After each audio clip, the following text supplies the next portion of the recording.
პიროვნებას არაფერი ისე არ ახასიათებს ისე კარგად, ისე სიღრმისეულად, როგორც ერთ-ერთი საღვთო თვისება, რომელსაც ქვია სიყვარული.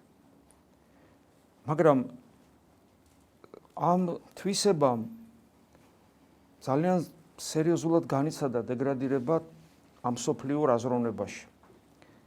სიყვარული, რომელიც უპირატესად სწორედ პიროვნული თვისებაა, სიყვარული, რომელიც როგორც ამ სოფლის სული ხედავს მას, ის სხვა რამეა და ის სიყვარული, სწორედ რომელიც ახასიათებს გონიერ არსებას, როგორც პიროვნებას, სხვა რამეა. პიროვნული უმთავრესი გამოვლინებიდან პიროვნება თავის თავს როგორც სიყვარული ისე რომ ამჟღავნებს და ისე ავლენს, რომ ერთი არის სიყვარული. აბა სოფლის სულმა ის ბუნების თვისებად, უბრალოდ ინდივიდუალიზმის მახასიათებლად წარმოაჩინა და შედეგად მივიღეთ ის, რომ ჩვენ პრინციპში სიყვარულს უწოდებთ იმას, რაც ჩვენ სიამოვნებს. მათ შორის შვილისადმი სიყვარული, მეუღლისადმი სიყვარული, მეგობრისადმი სიყვარული, პატრიოტიზმის სიყვარული ხშირ შემთხვევაში არის ის, რომ ჩვენ აღფრთოვანებულები, აჟიტირებულნი, ემოციურად რაღაც ტონუსში მყოფნი ვართ, როდესაც ეს გზნობა გვაქვს. და ეს მე ყველაზე უკეთესში ჩამოვთვალეთ, თორე არსებობს სიყვარული სასმელისა, ნარკოტიკისა.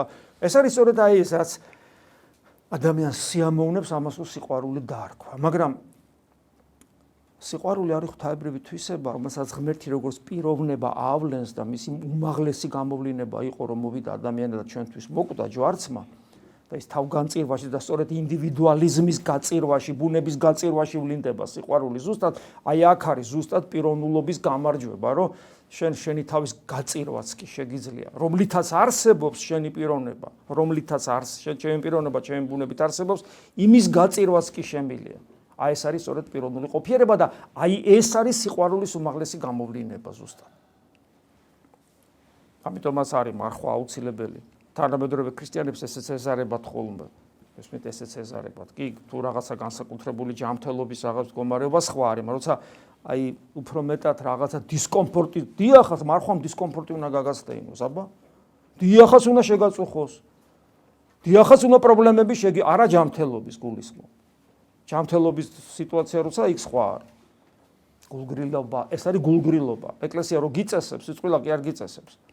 იმიტომ რომ ეკლესიას უნდა შენ როგორც პიროვნება ჩამოყალიბდე და კუჭზე თუ ვერ გაიმარჯვე, სიამეთ მოყარეობაზე, გემოს მოყარეობაზე თუ არ გაიმარჯვე, რაზეა საუბარი?